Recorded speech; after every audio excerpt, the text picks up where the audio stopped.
오랜만에 또 모셔서 말씀을 좀 들어보겠습니다. 김준혁 민주당 의원님 오셨습니다. 안녕하십니까? 예, 의원님. 안녕하세요. 네, 반갑습니다. 예, 불러주셔서 고맙습니다. 제가 오셔서 너무나. 저는 좀 매주 오고 싶은데 좀 매주 좀 불러주십시오. 알겠어요. 저희가 자주 모셔서 예. 말씀을 좀 예. 들어보도록 하겠습니다. 일단은 뭐 이제 궁금한 게 있으니까 네. 어제 이제 합당 관련해서 의총이 있었어요. 네네. 12시 넘어서까지 진행이 되는 모습을 저희가 이제 생중계를 하면서 쭉 네. 지켜봤는데 의총 분위기가 좀 어땠는지 이것도 좀 먼저 여쭙고 싶네요. 굉장히 좀 차분했죠. 차분했어요. 예, 굉장히 차분했고 긴장감은 굉장히 높았고요. 어. 예, 그래서 뭔가 이제 의원들끼리 좀 굉장히 좀 자제하는 분위기이면서 또 나름의 발언도 네. 굉장히 신중하게 하고 감정 같은 것들이 이렇게 좀 올라가서 네. 상대방에게 좀 상처를 주거나 그러지 않으려고 굉장히 좀 조절하면서 이렇게 앉아 있고 또 발언하는 이제 그런 분위기였었습니다. 예. 의원님도 발언하셨나요? 아니면 저는 좀 들으셨습니까? 발언을 좀 하려고 했는데 네. 옆에서 부승찬 의원이 형 빨리 나가서 얘기하기로 했는데 제 또 친구가 김영진 우리 삼선 의원님께서 100% 발언할 거라고 예상을 했고 그래서 뭐 우리 저 김영진 의원 발언할 텐데 네. 내가 또 반대 발언하는 게 그렇고 하니 나는 이번 타임에는 네. 한판 좀 쉬고 좀 잘 보겠다. 그런데 이제 뭐 그 사이에 제가 계속 일관되게 네. 합당 문제에 대해서는 좀 뭐 지방선거 이후로 해야 된다 예. 이렇게 계속 이야기했던 사람이기 때문에 제가 굳이 발언하지 않아도 다 아는 상황이어서 예, 저는 좀 차분하게 있었습니다. 차분하게 경청을 하셨군요. 근데 결국에는 정리된 그 의총 결과로 보면은 이거 당장 이제 논의 합당하기가 좀 어렵다 이렇게 정리가 된 거 아니겠습니까? 그렇죠. 네, 지방선거 전에는 어렵다. 예, 실제로 지방선거 전에 그 하는 것이 되게 좀 무리한 상황이고요. 뭐 저뿐만이 아니라 많은 지역구에 계시는 의원님들도 지방선거 출마자들이 상당히 많이 있습니다. 이번에는 예전에는 그 나름 지방선거 관련해서 지역위원장들이 갖고 있는 전략공천 목도 있고 네. 또 어느 정도 선에서 지역위원장들이 이렇게 협의가 가능했었는데 정청래 대표님이 이번 지방선거에서는 이제 뭐 사무 원칙해서 절대 컷오프 없다. 모든 네. 사람들이 다 경선할 수 있다. 이렇게 이야기를 하셨기 때문에 지방선거 출마 예정자들이 예전에 비해서 저희 지역은 뭐 2배 이상 예, 늘었죠. 아마 전 지역이 다 그럴 거라고 생각하는데 이분들이 다 이미 각 도당 또 시당에 예비 후보 등록 이제 신청을 다 한 이제, 상태에서 조국혁신당과 이제 합당을 하게 됐을 때 그 지역의 이제 출마 예정자분들과 또 다른 이제 그런 경선이라든가 이런 단계가 있을 수밖에 없기 때문에 또 여러 가지 또 뭐 말은 안 했지만 네. 뭐 우리가 흔히 이야기하는 지분 나누기 같은 게 있지 않겠습니까? 실제로 우리가 이제 초선 의원들 그 처음에 간담회를 할 때 네, 정청래 여러 대표와. 차례 이제 아니 정청래 대표 이전에 모였을 때, 이제 예. 저희끼리 이제 간담회를 할 때도 합당을 지지했던 이제 우리 정청래 대표님과 함께하는 초선 의원께서도 뭐 지분 나누기는 존재한다. 어쩔 네. 수 없는 거 아니냐 이렇게 말씀을 하실 정도였거든요. 이제 그렇다고 한다면은 어느 특정 지역들이 다 준비를 했는데 그 민주당 후보들이 빠지게 됐을 때 네. 과연 어떻게 하느냐 이런 부분 때문에 실제로 이제 지방선거 이전에 합당 논의는 좀 어렵지 않느냐라고 하는 의원들뿐만이 아니라 많은 이제 당원들 또 출마 네. 예정자들의 공통된 의견이 있었고 그래서 쉽지 않았다고 보여지는 이게 거죠. 쉽지 않았다. 근데 일각에서는 그런 얘기도 있더라고요. 이게 그러니까 지방선거는 어떻게 보면 현역 의원들의 좀 파워가 발휘되는 그런 선거기 때문에 그런 기득권을 놓지 않기 위해서 전혀 사실이 아닙니다. 전혀 사실이 아니고 이건 좀 강하게 이야기를 해야 되는데 네. 우리 초선 의원들 중에 오늘 뭐 이 얘기가 처음 나가는지 잘 모르겠지만 네. 지역위원장 다 반납하자 이런 의견들이 상당히 있었어요. 왜 그러냐면 아니 이번 지방선거에 네. 지역위원장의 권한이 어디 있습니까? 지역위원장들이 권한이 어디 있어요? 지역위원장 권한이 하나도 없습니다. 그래요? 그럼요. 지역위원장이 무슨 권한이 있습니까?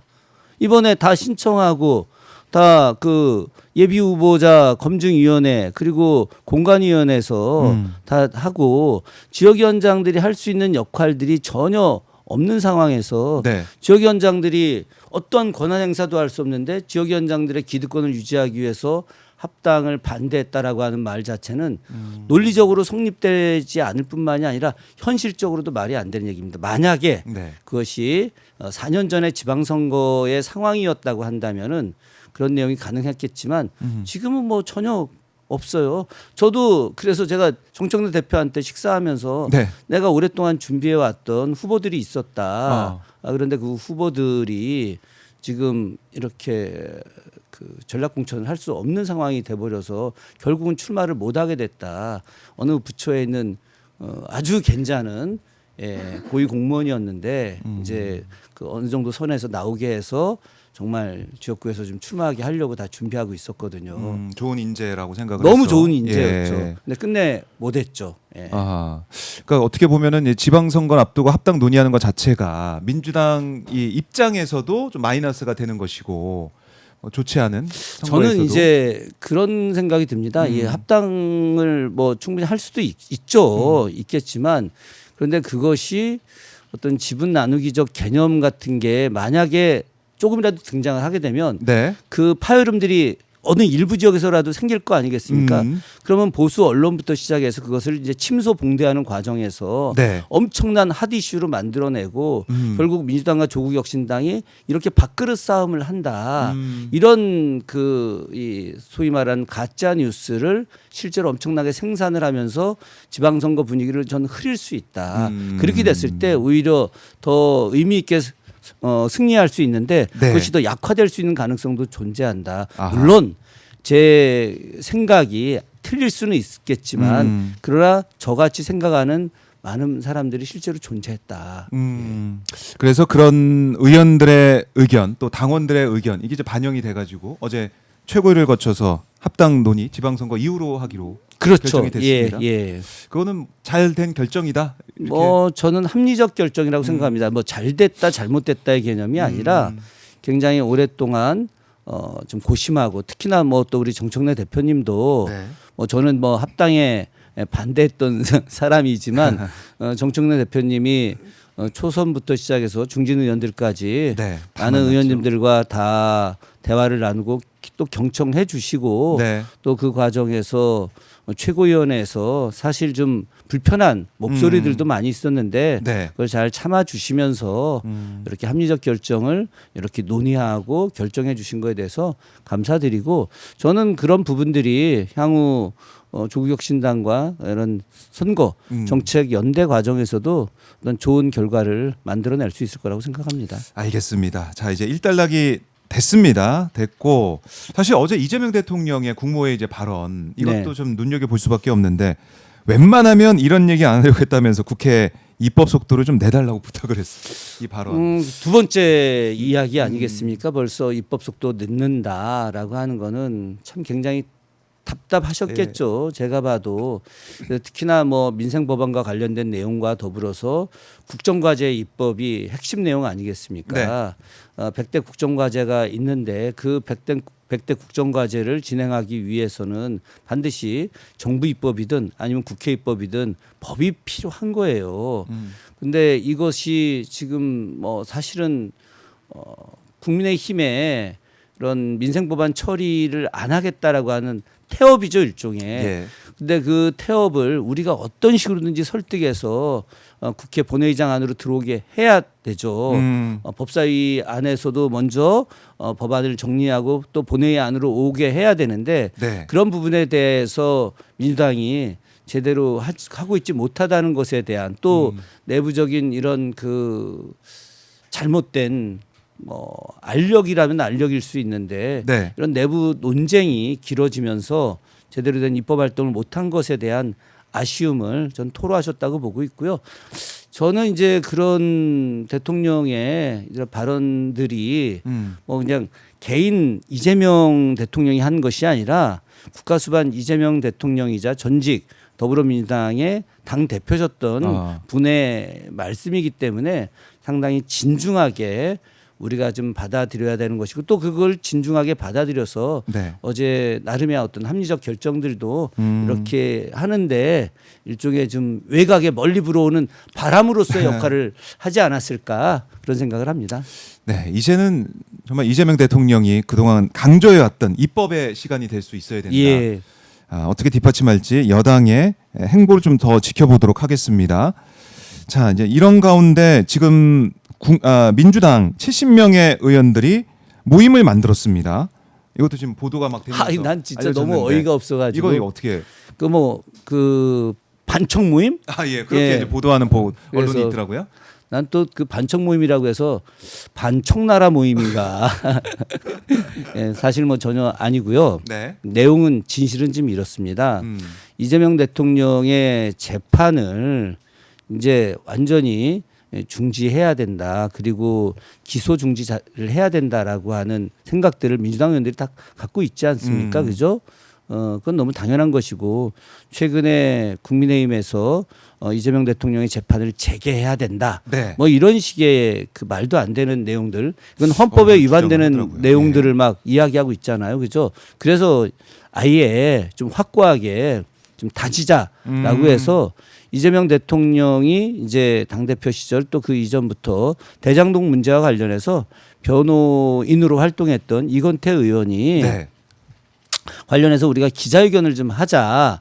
그리고 그런 걸 이제 주도하는 모임을 하자라고 해서 네. 민주당 의원들 전체에게 다 연락하고 그 중에서 그걸 이제 보신 분들도 계시고 못 보신 분들도 계시지 않았겠습니까? 네. 그래서 사실 저도 조금 그 첫날 바로 신청 못 했어요. 한 2, 3일 지나가지고 지나서. 그리고 나서 보니까 너무 일정이 많아가지고 우리 의원 전체 올라온 방에 그걸 이제 제대로 보다 못 보면, 받고 네. 또 친전 온 것도 제대로 못 봐서 네. 뒤늦게 이제 하게 됐는데 뭐 그런 과정에서 빨리 한 분과 늦게 한 분들이 좀 있을 것 같고 그걸 또 너무 일정이 많으셔서 못 본 분들도 계실 거라고 전 보여지는데 네. 이거는 철저하게 이재명 대통령의 어떤 법적 문제에 대한 것이지 이것이 무슨 뭐 반 정청래 대표 모임이다 이런 건 아니고 저는 보수 기득권 언론이 뭔가 부절과 갈등을 조장해야만이 예. 이게 저 조회수가 좀 늘어나는 거 아니겠습니까? 아마 이제 그런 정도로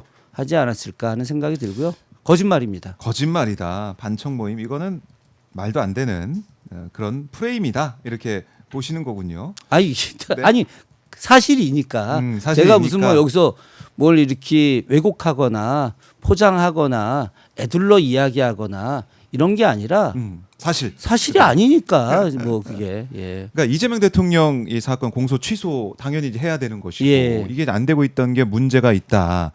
이걸 계속 강하게 얘기하기 위해서 의원들 또 함께하겠다. 이 그럼요. 차원. 예, 저희는 사실은 그 이전부터 하려고 했었습니다.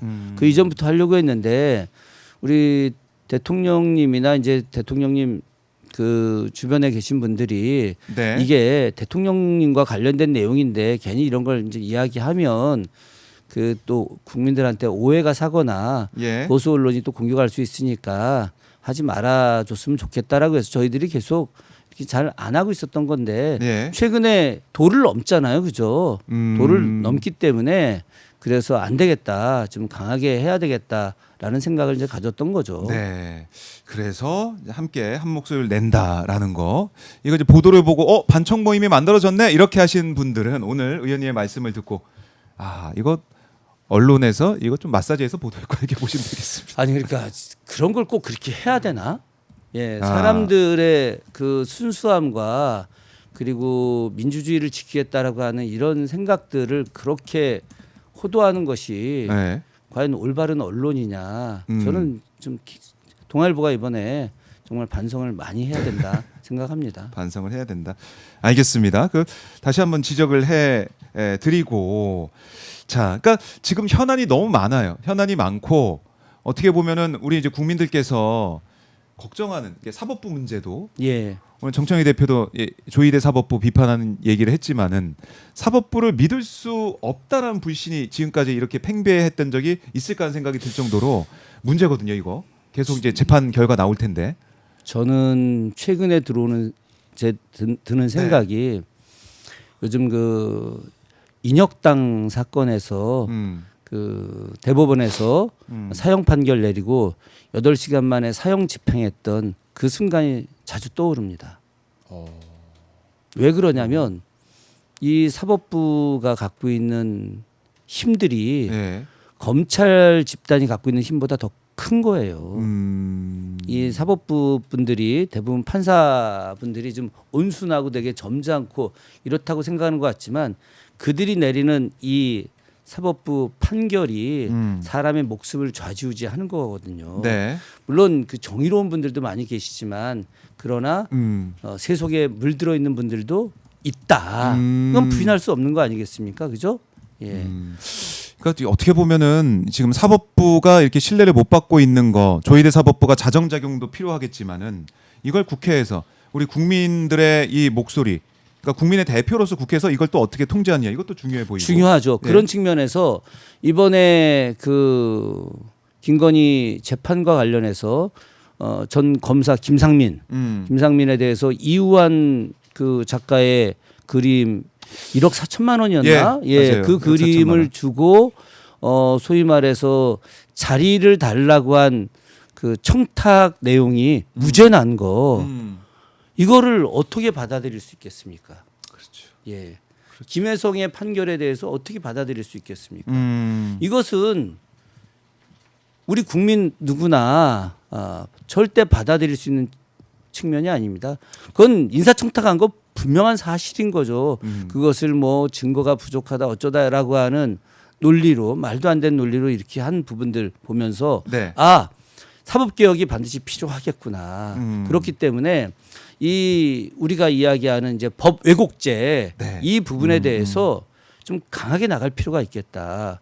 지금 실제로다가 사법부에 있는 판사들이 잘못된 판결을 내렸음에도 불구하고 그것에 대해서 어떠한 징계나 물론 네. 뭐 내부에서 징계가 있을 수는 있겠으나 그것까지 세부적으로 알 수는 없겠지만 그러나 겉으로 드러났을 때 그 잘못된 판결을 내리고도 그 사람이 사과를 한다거나 아니면 스스로 옷을 벗는다거나 아니면 그 이후에 나의 어떤 잘못으로 인해서 우리가 변호인 등록도 안 한다던가 정치인들 보십시오. 잘못하게 되면 영원히 정치를 못하고 그렇죠. 패가 망신하지 않습니까? 네. 그런데 사법부에 계신 분들이 어떤 잘못된 판결 그것도 사람을 갖다가 아주 실질적으로 살인에 가까운 그러니까 겉으로 사람이 살아있지만 실질적으로 죽은 사람들이 한둘이 아니잖아요. 그죠? 그럼에도 불구하고 본인들이 사과도 하지 않고 그 세계에서 네. 계속해서 변호인 이름으로 돈을 벌면서 이 사회의 기득권으로 살아가는 것이 과연 올바른 일이냐 그것이 정의로운 일이냐 이거에 대해서는 우리가 마땅히 이야기를 할 필요가 있고 네. 그것에 대해서 우리 입법부에서 그 사법부가 잘못하지 못하도록 만들어내는 역할은 당연히 해야 된다. 이것에 대해서 국민적 동의가 매우 크고 있어요. 물론 기득권들의 반대는 크죠. 왜 그러느냐. 그 기득권들은 검찰 권력과 사법부의 권력을 통해서 자신들의 기득권을 지금까지 이어온 거 아니겠습니까? 그렇기 때문에 이 시대 앞으로 우리가 계속해서 해방 이후에 지금까지 있어 왔던 이 온갖 잘못된 내용들을 우리 후대들에게 계속 주어야 되느냐? 전 안 된다고 생각합니다. 그렇기 때문에 22대 국회가 힘이 들더라도 네. 또 어떤 질타가 있다 하더라도 이 부분을 반드시 해결하고 가야 된다. 전 그렇게 생각합니다. 그래요. 이제 그 의지 아마 이제 국민들께서 이번 국회가 정말 역할을 해주기를 바라면서 네. 이런 언급하신 이런 현안들을 정리하길 바라고 계실 텐데 국회 입법 과정을 계속 지켜봐야 될 것 같고 일단은 19일 예정된 윤석열 내란 우두머리 혐의 선고 예. 중계 또 된다고 글쎄요. 나왔어요. 조금 아까 보니까 예, 중계. 중계 허가 났더라고요. 그 주기현 판사 지금 이제 사법부의 판단이 계속 이렇게 나오는 걸 보면서 물론 특검의 수사 능력도 도마에 오르기도 했지만 어쨌든 사법부가 국민의 법감정이나 생각과 좀 동떨어져 있다 이런 생각을 하고 있는데 하필 또 주기현 판사가 윤석열에 대한 1심 선고를 하기 때문에 이것도 불안해요. 근데 저는 예. 개인적으로는 예. 이번 판결만큼은 지기현 판사가 꼼수를 부릴 수는 없을 것이다. 그래요. 예, 그 뭐 온갖 꼼수를 다 부리겠지만, 네. 자 만약에 지기현 판사가 지난번 특검이 사형 구형을 내렸어요, 그죠? 네. 사형을 구렸는데 만약에 사형이 아니라 무기징역을 선고할 수는 있겠으나 이 선고 내용을 무죄로 선고할 수는 없을 겁니다. 왜 그러냐면 네. 헌법재판소에서의 어떤 판결과 그 앞에 있었던 판결들이 일단 기본적으로 이것을 내란으로 규정하고 있는 거예요. 내란으로 규정하고 있는데 지기현 판사가 앞에 판례들을 무시하고 이것이 내란이 아니다라고 해서 무죄 판결을 줄 수는 없다고 생각합니다. 만약에 그렇다고 한다면 대한민국 국민들이 사법부 전체에 대한 불신임 그렇기 때문에 이거는 걷잡을 수 없는 네. 혁명적 단계까지 갈 수 있다. 예, 그래서 이거 온갖 그러니까 지난번 뭐 서부 지방법원의 난동 사건 이것과 달리 어떤 폭력적인 행동을 통해서 물리적으로 대법원이라든가 아니면 뭐 고등법원, 지방법원에 대한 파괴적 행동을 하는 것이 아니라 이제 그 지식인 사회뿐만이 아니라 일반 서민 대중들에 이르기까지 네. 저는 3.1 만세 혁명처럼 전 국민이 다 걸기할 것이다. 그래요. 그러니까 이게 참 중요한 선고고 어떻게 보면은 많은 국민들께서 사법부도 마찬가지고 대한민국 전체에 대해 어떤 평가를 할 수 있는 중요한 판결 아니겠습니까? 당연하죠. 그렇기 때문에 주기현 판사가 뭐 진짜 무죄를 선고하거나 뭐 이런 돌출 행동은 안 할 것이다라고 하셨는데 조마조마해요. 그래도. 아니 이 판결은 저는 세계가 주목하는 판결입니다. 이게 단순하게 그 한 인간 네. 윤석열에 대한 선고가 아니라 이것은 전 세계 사람들이 이날 시청을 하고 이 선고 내용이 네. 한국의 민주주의뿐만이 아니라 아시아 민주주의 여기에 더해서 지금 제3세계들의 독재 국가들이 한두 나라가 아닙니다. 그렇죠. 예, 이 나라에서 수많은 민주 시민들의 어떤 그 저항들이 실제로 존재하고 있지 않습니까? 그런 수많은 전 세계의 그 저항가들 행동하는 분들이 다 이 판결을 주목하고 있습니다. 세계의 판결이에요. 세계의 예, 판결이다. 그렇기 때문에 예. 지기현 판사가 이 세계의 판결에 대한 그 짓누름 같은 것이 존재할 것이고 그래서 절대 경거망동하지 못할 것이다. 만약에 지기현 판사가 이 판결을 무죄 판결 내리고 네. 탬버린 들고 노래방에 가는 순간 그 순간 예, 엄청난 저항이 올 것이다. 그래요. 자, 경고를 하셨습니다. 이게 아마 이제 우리 국민들의 마음이실 것 같아요. 예. 세계의 판결 우리 다 지켜보고 있다. 생중계가 된다라는 속보 저희가 이제 정리를 해드렸습니다. 자, 지금 뭐 더불어민주당 아까 이제 최고위를 보니까 대표와 최고위원들 손을 잡고 네. 인사하면서 함께. 아니 상당히 저도 됐다. 좀 예. 저기 대기하면서 보셨어요? 봤는데 예. 저는 이게 민주당의 저력이다. 그러니까 그 얼마 전까지 좀 날카로운 언행들이 좀 있어 왔지 않습니까? 저도 좀 그때 보면서 막 제 가슴이 찔리는 것 같더라고요. 그런데 오늘 이렇게 그 발언들과 또 대화 나누고 행동하는 모습들을 보면서 야 역시 민주당이다. 국내임에서는 상상이 안 가는 일 아니겠습니까? 그렇게 또 저렇게 국민의힘에서는. 또 무마하고 서로 다독거리고 예. 이 속에서 또 새로운 대안을 찾는 모습들 저는 이것이 민주당의 모습이고 또 수많은 당원들이 이를 보면서 네. 이제 어제까지 또 감정들을 드러낸 날카로운 이제 문자들을 좀 보냈는데 네. 저도 많은 상처를 좀 받았고요. 그럼에도 불구하고 이제 오늘은 좀 더 대승적 차원에서 당의 발전과 나라의 발전을 위한 네. 그런 격려의 문자를 서로 나누었으면 하는 바람입니다. 그래요. 예, 의원들 이제 대화방 거기서도 좀 분위기가 좀 어떻습니까? 뭐 대화방에서? 오늘 뭐 상당히 좋고요. 괜찮습니까? 어제부터 좋았습니다. 어제부터 좋았습니까? 예. 그래요.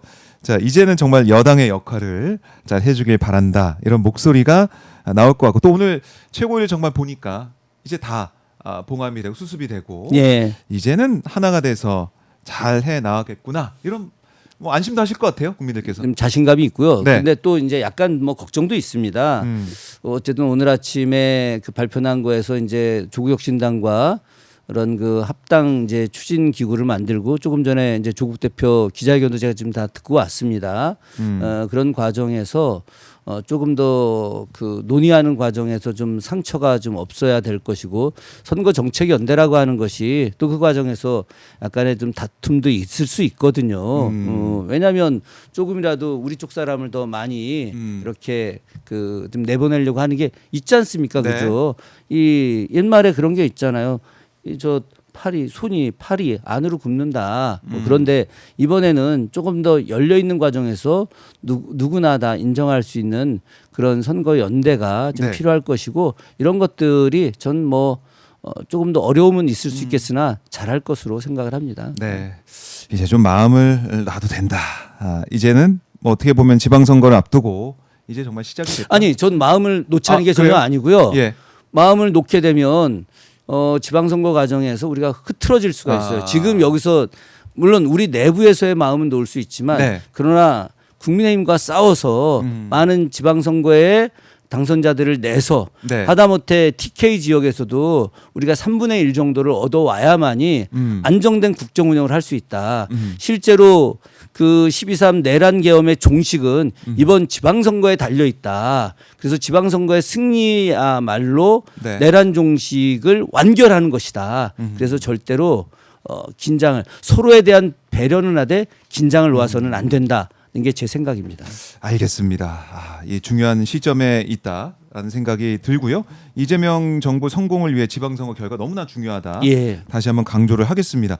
그리고 지난번에 저희가 이제 말씀을 나눠봤었는데 이 장생탄광 네네. 스몰 사고 현장 이번에 의원님께서 현장 예, 다녀왔습니다. 예, 아우 비가 막 너무 많이 와가지고 예, 또 저희들 맨 앞에 있느냐고 뭐 우산도 못 쓰고 그래가지고 아이고, 비 다 비 많이 맞았습니다. 예. 그래요. 추도식이 2월 7일에 있었다고요. 예, 그렇습니다. 예.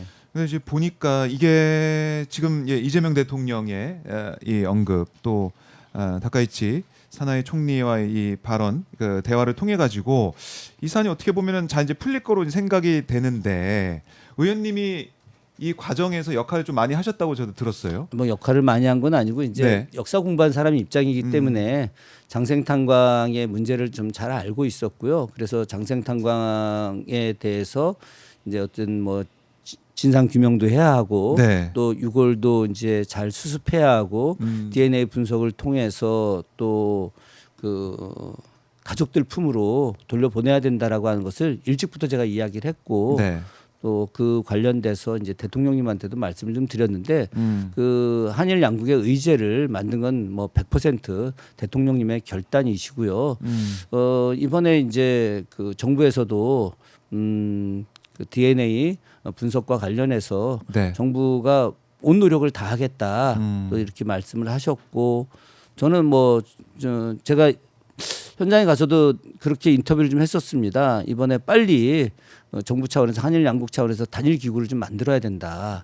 그래서 관련된 이제 예산을 지원해서 일을 해야 되고 여기에 더해서 하나 중요한 것은 북에서 그러니까 지금으로 치면 이제 북한 지역이죠, 그죠? 그쪽 지역에서 오셨다 돌아가신 분들도 계시거든요. 그렇기 때문에 좀 남북 관계가 지금 많이 닫혀 있긴 하지만 이 문제는 인도적 차원의 문제이기 때문에 북에다가 이야기해서 그 관련된 명단은 다 있습니다. 그때 돌아가신 분들, 그분들의 가족들 DNA 검사를 해서 유골들이 만약에 북한에 계셨던 분의 유골이다 싶으면 이것을 돌려주는 일까지 같이 해야 된다. 그래서 이 부분이 단순하게 행안부의 문제만이 아니라 통일부하고 또 여러 해외 기관들 같이 네. 참여했으면 좋겠다는 거. 이걸 통해서 남북의 화해 협력의 기초도 함께 그럴 수 닦았으면 있겠네요. 좋겠다. 이것까지 제가 지금 말씀을 드리고 있는 중입니다. 예. 그러니까 실제 해저 있는 유해를 수습하고 또 우리 이제 대한민국 한국 내 유가족과 DNA를 대조하는 과정 이게 상당도 비용도 들고 그렇죠. 과정도 계속해서 이어져야 될 것 같은데 국회에서의 할 수 있는 역할 이런 게 또 있습니까? 저희들은 이제 그 관련해서 제가 이번에 특별법을 또 올렸습니다. 그래서 유해 그 발굴과 봉안에 네. 대한 특별법을 올렸고 이런 특별법이 있어야지 그래야지 예산을 확보하고 조직을 만드는데 기반이 될 수 있거든요. 네. 그래서 김영배 외통이 이제 간사님한테 이 특별법 좀 빨리 상정해서 통과시켜 달라. 네. 그래야지 이제 본회의에 올라가서 이제 이게 통과가 되게 되면 어떤 예산을 확보할 수 있는 이제 근거가 마련될 수 있기 때문에 저희가 지금 입법부에서도 열심히 돕고 있는 중입니다. 네, 알겠습니다. 이 사안 저희가 계속해서 한번 팔로우 해보도록 하겠고요. 그다음에 이 효창공원, 네네. 공원화 예. 그리고 거기다가 북한산 독립지사 묘역까지 통합 관리해야 된다. 네. 이런 주장도 하셨더라고요. 예. 어떤 의미가 있습니까? 효창공원은 뭐 잘 아시다시피 백범 김구 선생님 묘역이 있었던 곳이 지금도 계시는 네. 곳이죠. 그래서 그것이 이제 국립묘지 현충원과 동일한 지위를 얻게 이번에 이제 국가보훈부가 이제 추진을 하고 네. 있고요. 여기에 더해서 북한산에 가면은 이제 그 수유리하고 우이동 일대 자락에 네. 독립 그 운동가들 묘역들이 많이 있습니다. 그래요? 이준 열사, 뭐 심산 김창숙 선생님, 예. 또 그 해공 신익 선생님 저 딴 데 참 계시지만 이시영 선생, 뭐 이런 분들이 많이 계시거든요. 네. 그렇기 때문에 이분들 정말 위대한 독립운동가들인데 이분들의 묘소도 국립 묘지 현충 같은 격으로다가 격상을 시켜서 그래서 통합 관리를 해야 된다라고 하는 겁니다. 지금까지 이분들의 어떤 그 묘역을 제대로 정부 차원에서 관리를 좀 못하고 있거든요. 아니 정말 이준 열사 누구나 다 알고 있는 분 아닙니까? 해공 신익 선생 한 번도 변절한 적이 없습니다. 거기다가 이시영 선생님은 그 너무나 잘 알려진 이회영의 6형제 중에 마지막 형제. 이회영 선생의 그 참 뭐 말씀드리기 제가 얼마 전에 북경에 가서 이육사 선생님 그 돌아가신 현장 그리고 이회영 선생이 마지막에 계시다 체포돼서 여순 감옥 가게 된 그 현장 다 다녀왔어요. 예, 왜 이런 데를 다 다녀왔고 왜 이곳에 대해서 국립 묘역화를 해야 되느냐라고 하는 것은 이 한국 사회의 갈등이 말입니다. 네. 지금 일제 강점기부터 시작이 된 거예요. 그래서 친일파들이 아직까지 기득권을 유지하고 있기 때문에 이들에 대해서 우리가 지금 현실적 단죄가 어렵습니다. 그러나 우리가 이 사람들을 뭐 재산을 뺏거나 감옥을 보내거나 이렇게 할 수 있는 대신에 과거에 독립운동을 했던 분들에 대해서 현양사업, 제대로 된 현양사업을 통해서 바로 민족 정신을 다시 회복시키고 이 민족 정신이야말로 민주화의 기반이 되는 것입니다. 지금 날로 극우화되어가는 이 어린이 청소년들을 우리가 올바른 길로 가게 만드는 것은 네. 바로 올바른 역사 정신을 그들에게 알리는 길이고 올바른 역사 정신을 알리기 위해서는 바로 이 정말 독립운동을 위해서 애쓰다 돌아가신 이 분들을 갖다 제대로 기리는 일들이거든요. 근데 우리가 지금까지 해방이 된 지 80년이 지나는 과정에서도 여태까지 이루어지지 못하고 있다라고 하는 그렇죠. 것이 가슴 아픈 일이고 그래서 이 부분에 대한 해결을 해야 된다. 지금이 때다. 지금이 이재명 정부 때가 때다. 과거에는 용기가 없었지만 이재명 정부 때는 반드시 이 일을 해야 된다. 네. 그래서 제가 이제 강력하게 주장을 하고 있는 겁니다. 그래요. 아, 이거 저희가 이 부분은 상당히 잘 이제 몰랐던 부분이고 신경 안 썼던 부분인데 예. 여기까지 의원님께서 강하게 주장하면서 이게 또 잘 풀려가겠죠? 이재명 정부 안에서 어떻습니까? 공감대가 좀 만들어지고 있습니까? 만들어지고 있고요. 네. 이재명 대통령이 그 의원 시절에 독도의 날을 국가기념일로 만들자고 이렇게 법안도 올리셨던 분이십니다. 네. 실제로 민족 문제에 대한 굉장히 많은 관심과 열정을 갖고 계신 분이고요. 이재명 정부 체제하에서 이 일하지 못하면 네. 우리 정치 그만둬야죠. 예. 알겠습니다. 그 마음, 그 의지 저희가 확인해 보겠고요. 오늘 의원님 말씀 너무나 잘 들었고 끝으로 못다한 말씀 있으면 듣고 오늘 예, 마무리해 제가 보겠습니다. 그 잠시 후에 11시부터 예. 유신 시대에 피해를 입으신 많은 분들과 함께 기자회견을 합니다. 예. 유신 시대를 제대로 바로 잡아야 된다. 그리고 유신 시대에 입었던 많은 피해자분들에 대한 국가 배상을 제대로 해야 된다. 그래서 지금 이 유신의 어떤 그 권력들이 현재 윤석열 정부까지 그대로 이어지는 거 아니겠습니까? 네. 그래서 이것을 바로잡는 일 지금 해야 되는데 우리 많은 국민들이 함께 좀 잘 지켜봐 주시고 또 동참해 주시기를 바랍니다. 예. 알겠습니다. 의원님 말씀 잘 들었습니다. 예, 고맙습니다. 고맙습니다. 지금까지 자주 불러주시는 거 아시죠? 예. 또 뵙겠습니다. 예, 예. 네, 김준혁 민주당 의원과 함께 말씀을 나눠봤습니다.